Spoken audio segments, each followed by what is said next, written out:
ബർന്നബാസിന്റെ സുവിശേഷം gospel of ബാർനബാസ് എന്നത് യേശുക്രിസ്തുവിന്റെ ജീവിതവും ഉപദേശങ്ങളും വിവരിക്കുന്നതായി അവകാശപ്പെടുന്ന ഒരു ഗ്രന്ഥമാണ്. ഇത് ബൈബിളിലെ 4 ഔദ്യോഗിക സുവിശേഷങ്ങളിൽ മത്തായി, മാർക്കോസ്, ലൂക്കോസ്, യോഹന്നാൻ ഉൾപ്പെട്ടിട്ടില്ല. ബർന്നബാസിന്റെ സുവിശേഷം എഴുതിയത് ആരാണ്? ഗ്രന്ഥത്തിന്റെ യഥാർത്ഥ രചയിതാവിന്റെ പേര് അതിൽ വിശ്വസനീയമായി നൽകിയിട്ടില്ല. ബർന്നബാസിന്റെ പേരിൽ പിന്നീട് എഴുതപ്പെട്ട ഒരു ഗ്രന്ഥമാണ്. പുതിയ നിയമത്തിൽ പറയുന്ന ബർന്നബാസ് തന്നെയാണ് ബർന്നബാസിന്റെ സുവിശേഷം എഴുതിയതെന്ന് തെളിയിക്കുന്ന യാതൊരു വിശ്വസനീയമായ ചരിത്ര തെളിവുമില്ല. യേശുക്രിസ്തുവിന്റെ ആദ്യകാലത്തെ പ്രമുഖനായ ഒരു ശിഷ്യനായിരുന്നു ബർന്നബാസ്, ബാർനബാസ്. അദ്ദേഹം യേശുവിന്റെ 12 പ്രധാന അപ്പൊസ്തലന്മാരിൽ ഒരാളായിരുന്നില്ല. അദ്ദേഹത്തിന്റെ യഥാർത്ഥ പേര് യോസേഫ്, ജോസഫ് എന്നായിരുന്നു. സൈപ്രസ് ദ്വീപിൽ നിന്നുള്ള ഒരു ലേവ്യനായിരുന്നു ലീവൈറ്റ്.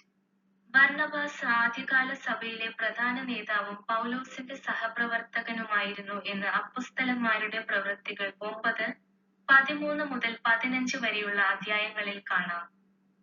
അദ്ദേഹത്തിന്റെ ഉദാരമനസ്കതയും മറ്റുള്ളവരെ പ്രോത്സാഹിപ്പിക്കാനുള്ള കഴിവും കണ്ട് അപ്പൊസ്തലന്മാരാണ് അദ്ദേഹത്തിന് ബർന്നബാസ് എന്ന പേരിട്ടത്.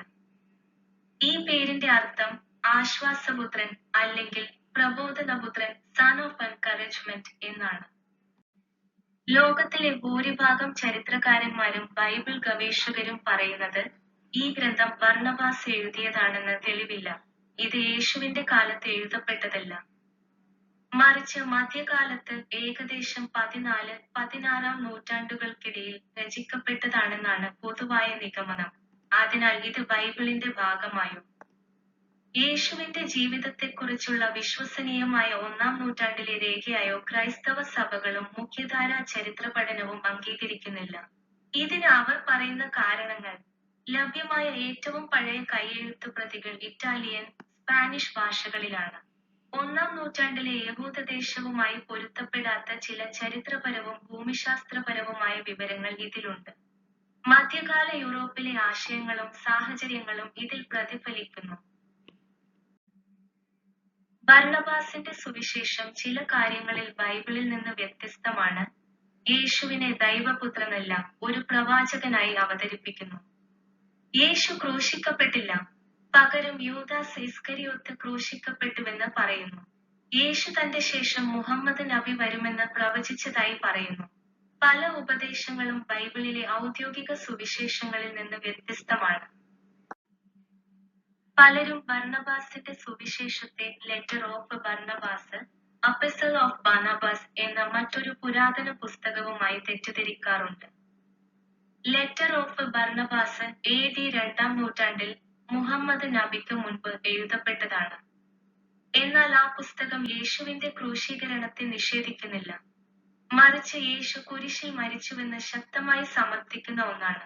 ഈ പുസ്തകത്തിന്റെ പേര് ബർന്നബാസിന്റെ കത്ത് എന്നാണെങ്കിലും ഇത് ബൈബിളിൽ പറയുന്ന യഥാർത്ഥ ബർന്നബാസ്, അപ്പോസ്തലനായ പൗലോസിന്റെ കൂട്ടാളി, എഴുതിയതല്ല എന്ന് സഭാപിതാക്കന്മാർക്ക് ബോധ്യമുണ്ടായിരുന്നു. ഇത് AD 70 ശേഷം ജീവിച്ചിരുന്ന മറ്റൊരു അജ്ഞാതനായ എഴുത്തുകാരൻ ചമച്ചതാണ്. ബൈബിളിന്റെ മറ്റ് ഭാഗങ്ങളുമായി പൊരുത്തപ്പെടാത്ത ചില വിചിത്രമായ ഉപദേശങ്ങളും കാരണമാണ് ഇതിനെ ബൈബിളിന് പുറത്ത് നിർത്തിയത്. നസ്രേത്ത് ഗലീലി കടലിന്റെ തീരത്തുള്ള ഒരു തുറമുഖ നഗരമാണെന്നും യേശു അങ്ങോട്ട് കപ്പൽ കയറിപ്പോയി എന്നും ഇതിൽ പറയുന്നുണ്ട്. ബാർനബാസ് 20-21 ചാപ്റ്റേഴ്സ് എന്നാൽ യഥാർത്ഥത്തിൽ നസ്രേത്ത് കടലിൽ നിന്ന് 15 മൈലോളം 30 കിലോമീറ്റേഴ്സ് അകലെ സ്ഥിതി ചെയ്യുന്ന മലയോര പ്രദേശമാണ്.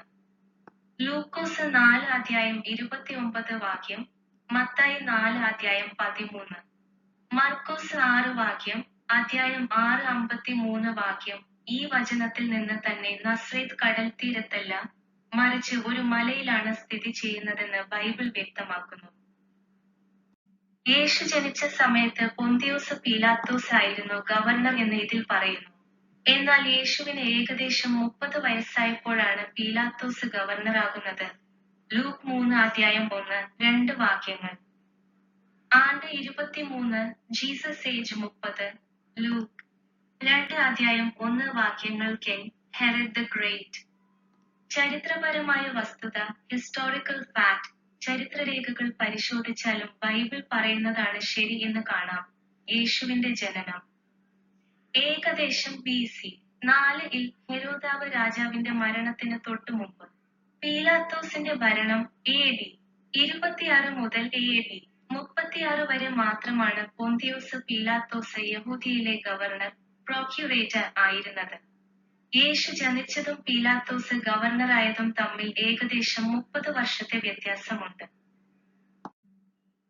സാഹിത്യചോരണം AD 1300-കളിൽ ഡാന്റേ അലിഘിയേരി എഴുതിയ ഡിവൈൻ കോമഡി എന്ന ഇറ്റാലിയൻ കാവ്യത്തിലെ വരികൾ ഇതിൽ ഉപയോഗിച്ചിരിക്കുന്നു. ഇറ്റാലിയൻ കവിയായ ദാന്തെയുടെ 9 ആകാശങ്ങൾ എന്ന സങ്കല്പമാണ് പുസ്തകത്തിൽ ഉൾപ്പെടുത്തിയത്. ഇത് രചയിതാവിന് ദാന്തെയുടെ കൃതികളുമായിട്ടുള്ള അടുത്ത ബന്ധം തെളിയിക്കുന്നു. യഹൂദ ബൈബിൾ വിവരണം പഴയകാല യഹൂദ പാരമ്പര്യത്തിലും ബൈബിളിലും 7 ആകാശങ്ങളെക്കുറിച്ചാണ് പൊതുവെ പറയുന്നത്. കാലഘട്ടത്തിലെ തെറ്റുകൾ 1-ാം നൂറ്റാണ്ടിലെ യഹൂദിയയിൽ ഇല്ലാതിരുന്നു. എന്നാൽ മധ്യകാല യൂറോപ്പിൽ നിലവിലിരുന്ന ആചാരങ്ങളെക്കുറിച്ച് ഇതിൽ പറയുന്നുണ്ട്. ഉദാഹരണത്തിന് AD 1300-ൽ കത്തോലിക്ക സഭ ആരംഭിച്ച 100 വർഷത്തെ ജൂബിലി ആഘോഷം ഇതിൽ പരാമർശിക്കുന്നു. ബർണബാസിന്റെ സുവിശേഷം ഗോസ്പൽ ഓഫ് ബാർനബാസ് യും ബർണബാസിന്റെ ലേഖനം എപ്പിസ്റ്റൽ ഓഫ് ബാർനബാസ് യും ഒരേ ഗ്രന്ഥമല്ല. ഇവയുടെ കാലഘട്ടം, ഉള്ളടക്കം, ചരിത്രപരമായ വിശ്വാസ്യത എന്നിവയിൽ വലിയ വ്യത്യാസമുണ്ട്. ബർണബാസിന്റെ സുവിശേഷം യേശുവിന്റെ സഹപ്രവർത്തകനായ ബർണബാസ് എഴുതിയതാണെന്ന് തെളിയിക്കുന്ന വിശ്വസനീയമായ തെളിവുകളില്ല. ബർണബാസിന്റെ ലേഖനവും അദ്ദേഹം തന്നെയാണെന്ന് ഉറപ്പില്ല. അതിനാൽ അതിനെ സാധാരണയായി അജ്ഞാത ക്രിസ്തീയ എഴുത്തുകാരന്റെ രചനയായി പണ്ഡിതന്മാർ കണക്കാക്കുന്നു. അതായത് ഈ 2 ഗ്രന്ഥങ്ങളും യേശുവിന്റെ സഹപ്രവർത്തകനായ ബർണബാസ് എഴുതിയതാണെന്ന് ചരിത്രപരമായി ഉറപ്പിച്ചു പറയാൻ കഴിയില്ല.